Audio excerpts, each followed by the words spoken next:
After 1.5 months, ayan, pauwi na ang first son. Medyo nakakapanibagong mag-voice over. At pagdating nga namin sa pier ng Abra, ayan, medyo umaambon pa kahit tirik na tirik ang araw. Excited na akong makita ulit ang aking mga alaga. Pagkadating nga namin sa bahay, ay inuna muna naming ilabas yung mga manok para hindi sila mainitan sa loob ng sasakyan. At yan, dahil sa tagal nilang puro semento ang inaapakan, na miss nilang pumulpog. At dahil sa init na nga ng katawan nila dahil matagal nakalagay sa kahon, ayan, pumulpog na sa lupa. Nakakatuwa, gumanda ang balahibo nila. Punong-puno ang sasakyan namin. Ayan, buti na lang dumating ang pamangkin namin at tinulungan kaming magbaba ng mga pangarga.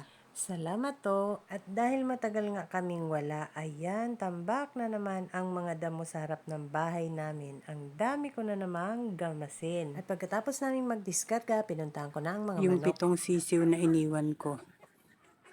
Malalak na pala ko.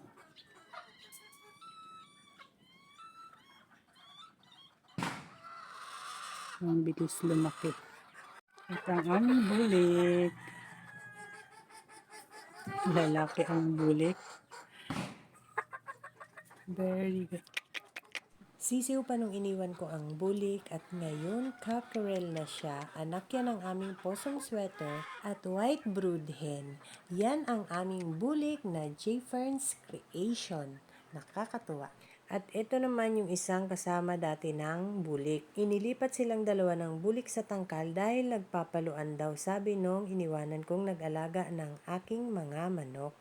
At eto na ang ibang mga kasamahan nila, malalaki na rin. Pwede na uling alpasan sa range area ang mga manok na iniwanan namin sa bagong ginawang kulungan. Bukas ay dito muna sa likod ng bahay namin aalpasan ang lahat ng mga manok na nasa bagong gawang kulungan. Sasanayin muna namin silang Ang ganda alpas. pala pa ganito yung kulungan nila.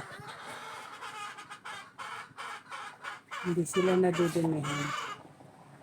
Maganda to pag tag-ulan.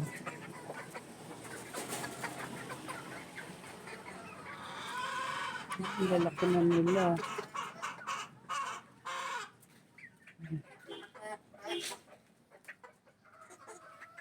Masisiw pa ito nung iniwan ko ngayon, ang lalaki na. Pwede na uling alpasan sa range area. Ayan.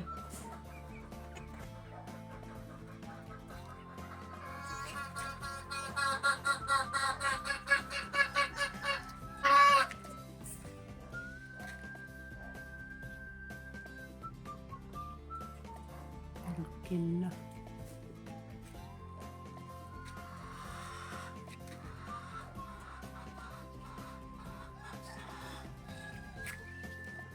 Ayan.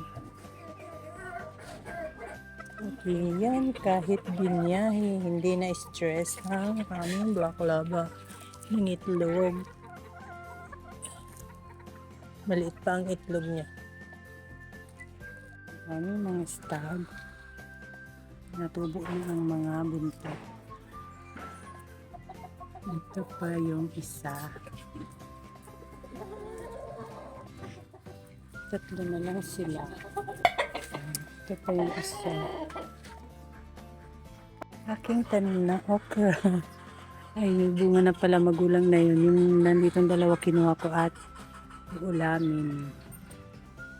Ang mga talong ko rin ay may bulaklak na at ang mga sili ko namang pangsigang, ayan, may bunga na. At yung tanim kong okra naman dito sa harap ng bahay ay payat ang puno pero namumunga na rin. Nakakatuwa ang aking mga tanim.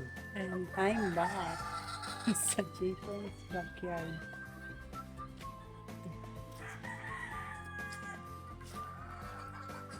Madami pang gagawin. Bye na muna.